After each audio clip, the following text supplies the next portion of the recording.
क्या पाक नीति पर भी एक सहमति बन पाएगी? और इस पर बातचीत करने के लिए हमारे साथ हैं अनंत गडगिल, कांग्रेस से प्रवक्ता है श्रीकांत शर्मा, मीडिया प्रभारी हैं बीजेपी, डीपी त्रिपाठी हैं एनसीपी से, अमरजीत कौर हैं सीपीआई से और सुशांत सरीन हमारे साथ सीनियर फेलो विवेकानंद फाउंडेशन। आप सभी का बहुत बहुत स्वागत है। सबसे पहले मैं आपके पास ही आना चाहूंगी अनंत गडगिल साहब, आज रक्षा मंत्री ने स्वीकारा है कहीं न कहीं जो बात लगातार 3 दिन से विपक्ष उठा रहा था, तो आप भी मानते हैं कि सूचना तंत्र को भी अब मजबूत करने की जरूरत है? देखिए, कल रक्षा मंत्री ने जो पार्लियामेंट में, संसद में जो कहा, वो जब वो हादसा हो गया, जब अटैक हो गया, उसके बाद वहाँ जो मौजूद जवान थे उनके पास से जो इन्फॉर्मेशन आई थी और आर्मी ने जो ब्रीफिंग दिया था उसके मुताबिक उन्होंने हाउस में स्टेटमेंट किया था। उन्होंने ये भी स्पष्ट किया था कि आर्मी के चीफ से बात करने के बाद मैं जो भी करेक्ट इन्फॉर्मेशन या जो भी इन्फॉर्मेशन होगी वो पार्लियामेंट को अपडेट करूंगा। और वैसे आज उन्होंने ये किया, तो उसमें ये नहीं मैं कह सकता कि भाई उसमें कोई गलत था या करेक्शन की ज़रूरत थी या अमेंडमेंट थी। जो इन्फॉर्मेशन लेटेस्ट उनके पास आई थी उसके मुताबिक उन्होंने आज बयान दिया है, ये तो लगातार बात हो रही है, लेकिन आज जिस तरह से रक्षा मंत्री ने अपनी बात को कहीं न कहीं एक तरह से सफाई दी है कि जानकारी जो कल थी वो आज थी। यहाँ पर सवाल ये है कि सेना जैसे और खास करके रक्षा जैसे अहम महकमे में भी अगर सूचना तंत्र इस तरह से काम करता है, श्रीकांत जी, क्या आपको लगता है वाकई ये सूचना के आने की देर थी या फिर कूटनीतिक मजबूरी थी सरकार की? देखिए, वर्तमान सरकार में नेतृत्व का अभाव है और जनता का विश्वास वर्तमान सरकार खो चुकी है। सहयोगी दल छोड़कर जा रहे हैं, आत्मविश्वास की कमी है और ये पहली घटना नहीं है। कांग्रेस में वर्तमान सरकार में कोऑर्डिनेशन नहीं है आपस में। एक मंत्रालय क्या कर रहा है इसकी जानकारी दूसरे मंत्रालय को नहीं है। प्रधानमंत्री जी को बिल्कुल अनभिज्ञ है कि कौन क्या कह रहा है, उनको तो बहुत बाद में जाके पता लगता है। इतना संवेदनशील मुद्दा है, उसको लेकर आपकी फौज ने एक स्टेटमेंट रिलीज किया, उसके बाद आपके डिफेंस मिनिस्टर दूसरा स्टेटमेंट रिलीज कर रहे हैं और ये पहली घटना नहीं है। पहली घटना जब एक डोजियर दिया जाता है पाकिस्तान को, तो हमारे यहाँ के गृह मंत्री एक गलत डोजियर भेज देते हैं, गलत नामों की सूची भेज देते हैं।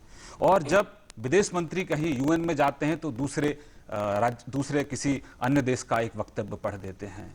तो कोई कोऑर्डिनेशन नहीं है। उसकी सबसे बड़ी वजह यह है कि इस सरकार का नेतृत्व भ्रष्टाचार में फंसा हुआ है। इसलिए विश्वास है ही नहीं अपने आप पर। इनको आत्मविश्वास सरकार खो चुकी है, इसलिए गलती पर गलती सरकार कर रही है। लेकिन आज सरकार ने कहीं न कहीं उस गलती को सुधारा है, ये तो आप कहेंगे। सुशांत सरीन, आपसे जानना चाहेंगे कि जिस तरह के हालात बने हुए हैं, लगातार सीज फायर की घटनाएं जो हैं वो बढ़ रही है सीमा पार से, तो ऐसे में लगातार पिछले सालों के आंकड़ों की तुलना करें तब भी इस साल उसमें बढ़ोतरी हुई है। ऐसे में नवाज शरीफ का ये कहना कि बातचीत के लिए वो तैयार है, लेकिन साथ ही वो ये भी कहते हैं कि दोनों तरफ से जिम्मेदारी कहीं न कहीं बनती है। देखिए, आप नवाज शरीफ से ये तो नहीं एक्सपेक्ट कर सकते थे कि वो सारा का सारा जो जिम्मेदारी है अपने ऊपर कबूल कर ले। मेरे ख्याल उन्होंने जो हालात हैं उसके तहत उनका जो बयान आया है वो मुनासिब था।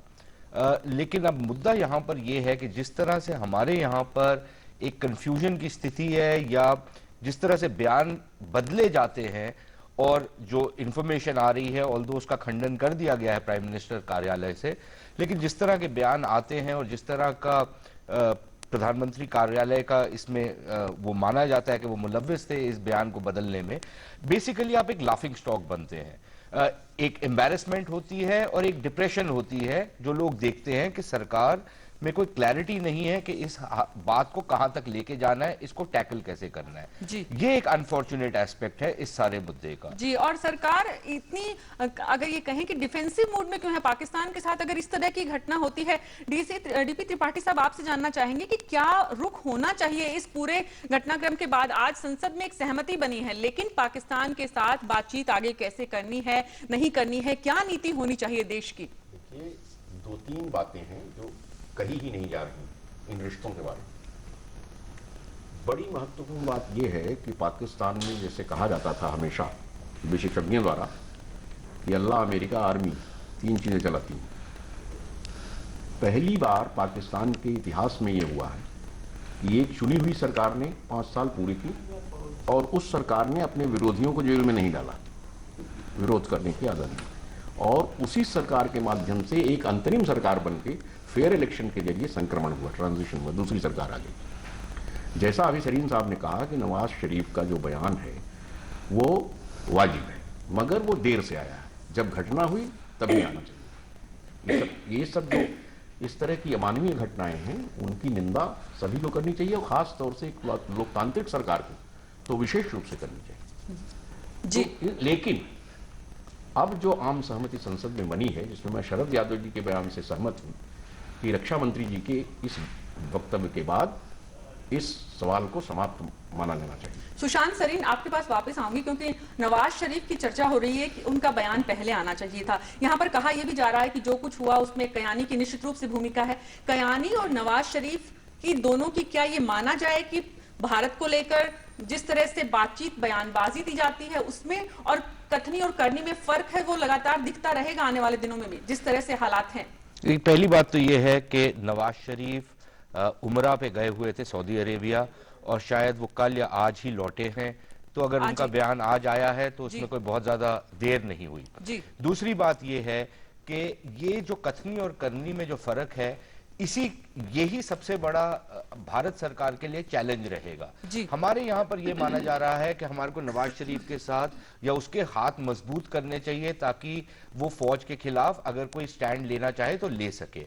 लेकिन हम ये अज्यूम कर रहे हैं पहली बात कि नवाज शरीफ स्टैंड लेना चाहता है।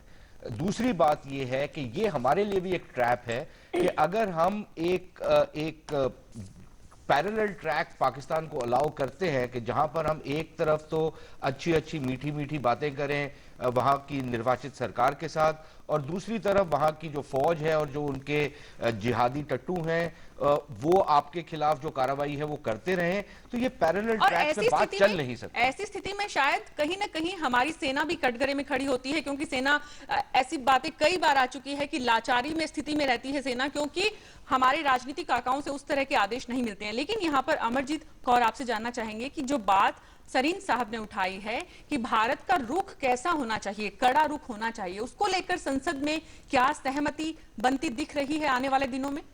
मुझे नहीं दिख रही, क्योंकि 2014 का चुनाव सामने है और इसलिए जिस मुद्दे पे पूरे देश की एक साथ सहमति होनी चाहिए थी उसकी बजाय इस पूरे इशू को पॉलिटिकलाइज किया गया। गलती शुरू हुई मिनिस्टर से और लाफिंग स्टॉक तो वो बने ही, लेकिन सिर्फ उतना ही नहीं है, इशू ये भी है कि दूसरों ने भी इसको पॉलिटिकलाइज करने की कोशिश की है और ले दे के जो सियासत पाकिस्तान में चलती है वहां की लोकल पॉलिटिक्स को लेके हमें भूलना नहीं चाहिए कि उसी तरीके की सियासत हमारे देश में भी ताकते हैं with in government and outside government, जो उसी को करने की कोशिश करते हैं। और दोनों देशों में वो लोग हैं जो नहीं चाहते कि ये कोएग्जिस्टेंस और सह अस्तित्व शांति से हो सके। और इसलिए अभी भी मैं समझती हूँ कि जो अभी एक रास्ता निकला है कि डिफेंस मिनिस्टर ने अपनी बात कही है और अब चीजों को नॉर्मलाइज करने की कोशिश है, तो इसमें हमें यह भी समझना चाहिए कि हम प्रिपेयर्डनेस नहीं रहती है, ये तो बार बार उठ के सामने आ रहा है। प्रिपेयर्डनेस नहीं रहती है, ये तो सामने एक्सपोज हो रहा है। क्या आने वाले दिनों में कांग्रेस और सरकार प्रिपेयर है इस बात के लिए कम से कम कि प्रधानमंत्री नवाज शरीफ से मिलेंगे या नहीं मिलेंगे? अगर मिलेंगे तो एजेंडा क्या होगा, कितना इस मुद्दे को उठाया जाएगा?